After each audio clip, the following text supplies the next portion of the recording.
I want to thank the chairs of this panel for the opportunity to present. I don't have any relevant disclosures. So I'd like to discuss with you today the elements of an effective research program and identify some successful strategies of building one.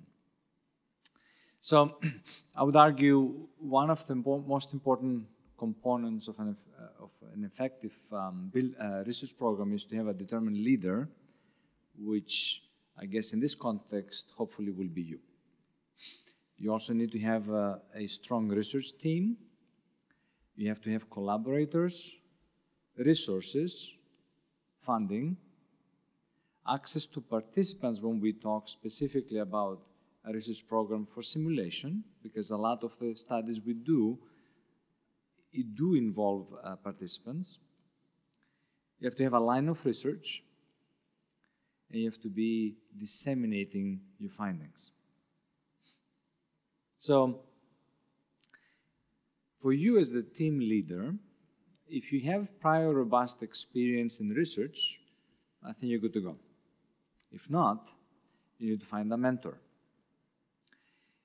You need to build your research skills, get specific training.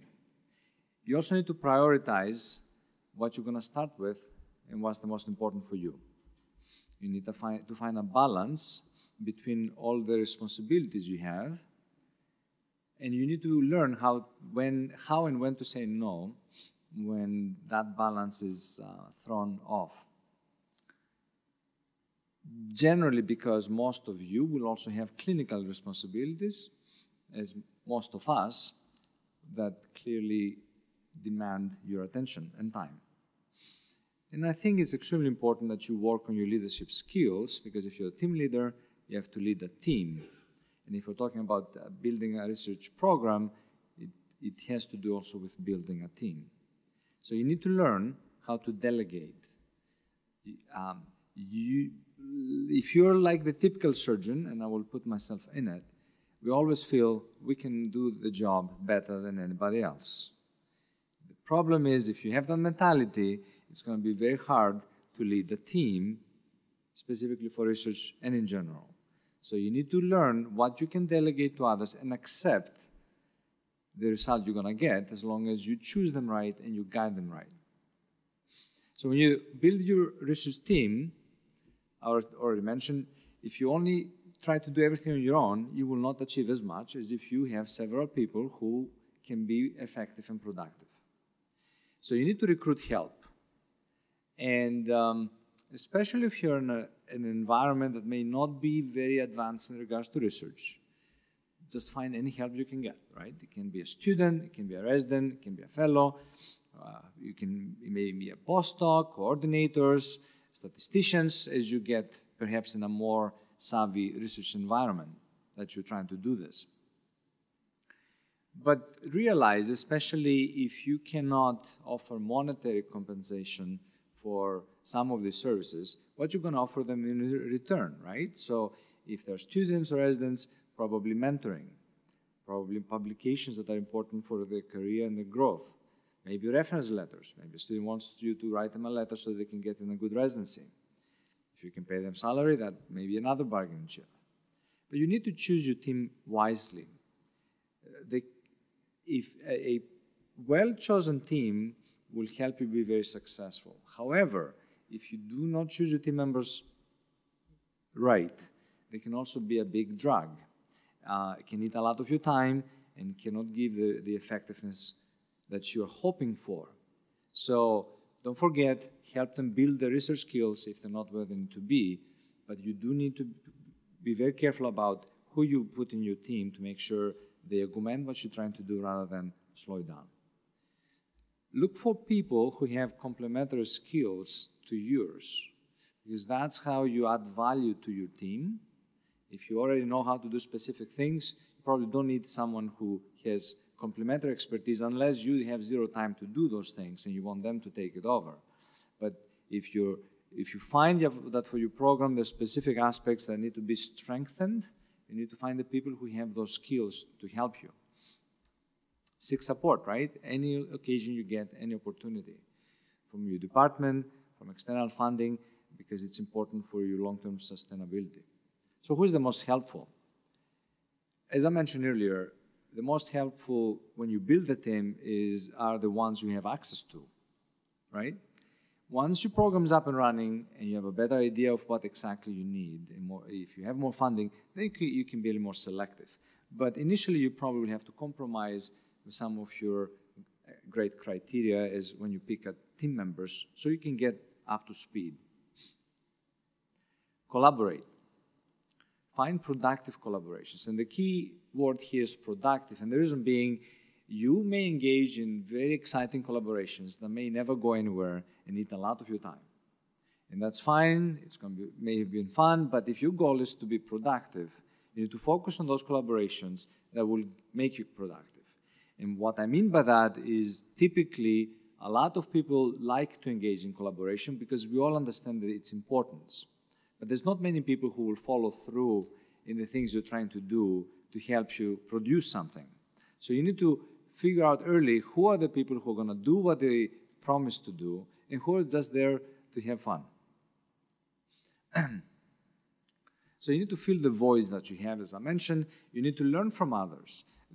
Collaborators are a great opportunity not just to fill gaps in what you don't know, but also to learn from them. Because they may help you over time develop expertise in areas you didn't have, and that makes you a stronger researcher. Bounce ideas around. The power of one brain is not as good as the power of multiple brains, no matter which brains those are. So keep that in mind. You may be smart, but always bounce ideas, and they always flourish and get bigger because of that feedback that you get. Network. Everywhere you can. Sage is a great example. Talk to people, introduce yourself, see if you can work with them, if it's something that you have interest in what they do, and you want to learn from them. So you need to have resources and funding, right? You have to have space for you and your team. You have to have support, mainly in the form of protected time for your team salary, typically, equipment, in this case, simulators. You may need to have some startup funds. Typically, there are internal funding mechanisms in most institutions you can start with. And of course, at some point, you're going to have to get external funding just because internal funding mechanisms are typically limited and of small amounts.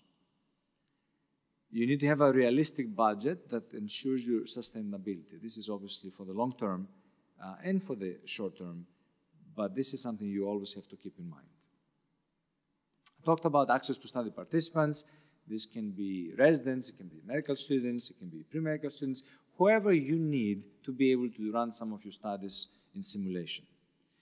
As I mentioned, you have to offer them something tangible for return. And perhaps if you have some stipends that you have access to, that may be helpful. Find your niche, a line of research. Pick an area that interests you and you have passion for. Passion is key here because the more passionate you are about something, the more successful you will be because you will have a stronger drive. Focus your efforts. That will allow you to develop expertise. It's fun to publish in several different areas and it makes you feel good and important. But when you focus in an area and you keep publishing on it, you do become known in the academic community in that area. And that gives you a different leverage point. It gives you a different way to even apply for grants, be more known, etc. Right? So you want to develop that expertise. You can still diversify your research, but you should try to focus in the area of interest and not deviate too much, especially at the beginning. Once you're more established, maybe you can start branching out. Don't put all the eggs in one basket, right? I mentioned diversify. Present your work at the relevant meetings. SAGES is a great example. If we talk about simulation research, ASC is a great example. The Simulation Healthcare Organization is a great example, and several other meetings, surgical meetings. Publish your work in high-impact relevant journals, and establish yourself, as I said, as an expert in the field. So the key to success, I would argue, when you're building a program, is present, and publish. Disseminate your work, in other words. Make the world aware of what you're doing. That will bring people to you that otherwise you may have never worked with. It may bring collaborators who you can learn a lot from and give you perhaps a way that you can be successful. I can tell you from my own personal experience, at times that it was hard to work at a local level, for whatever reason, logistical reasons. Having networked and worked with people at a national level allowed me to continue being very productive in research by working with people at other institutions and having to do minimal stuff at my institution when the going was going tough. Okay? So don't underestimate your ability to do that. So plan for sustainability, set goals, that's important, set timelines you want to achieve. These are very important when you get into a more robust research program rather than the first steps. Establish mission statements, policies, etc. Now we're talking about the next level. Maximize your success by planning for the long term, right? Monitor potential funding opportunities that specifically are important for the areas you have an interest in. Implement a mentorship program to grow everybody. Very important, plan to an evaluation of your program. So that was mentioned by Dr. Scott previously in the previous session. So it is important to evaluate where you are because that helps you understand what you have achieved and where your gaps are and where you want to go next. That will allow you, like everything else, evaluation is important for you to understand where you are and where you want to go. So you can do this by, you have to plan for this, right? There's different types of evaluation, process-based, outcome-based. But what's important is that you know what information you will collect, what data, how you will do it, and who will be doing the evaluation. Do you want to have somebody other than you that may be biased doing this? So a few more tips. Take risks when necessary, not always, but it is important to take risks. That's how you make leaps in your programs. Think outside the box and challenge the norms. Know what you can handle and what not, right? Fit with, make sure it's a fit to your career goals. Market yourself. Develop an elevator speech, as people say, and follow through with your promises. Very important for collaborations. So there are several challenges. I'm going to quickly go because I'm a little over my time. So have clear goals, take-home points, and how you will achieve them. Choose your research team wisely, garner support at every level, find collaborators and mentors, create your budget, identify funding opportunities, assess the resources you have available and what you need, because then you will know what you need to do to get them. Do you have available participants for your studies and how you're going to recruit them? Develop your leadership skills. If you're a team leader, you need to have leadership skills, and this is something you don't learn in surgery, just by serendipity. So you need to work on it on yourself. Go to courses, read, build, publish, evaluate your program constantly. Always look out for what may get you in trouble to prevent it before it gets you in trouble. Most important, be persistent, right? So you keep going. You get your paper gets rejected. Rewrite it, resubmit it, or learn to make the next study better than the reason why this fell through. The grant gets rejected, rework it, submit to a different agency. So be persistent. I don't know that, especially for grant funding, many people, if any, get it on the first try, right? A success, on the road to success, there are many failures. You need to learn from them rather than get disappointed. It happens to everybody, even to the best of the best. Enjoy, the most important, enjoy doing the research, because I think we all engage in research because we find value and we find excitement. Enjoy and disseminate it. And I think that will get you to where you need. Thank you.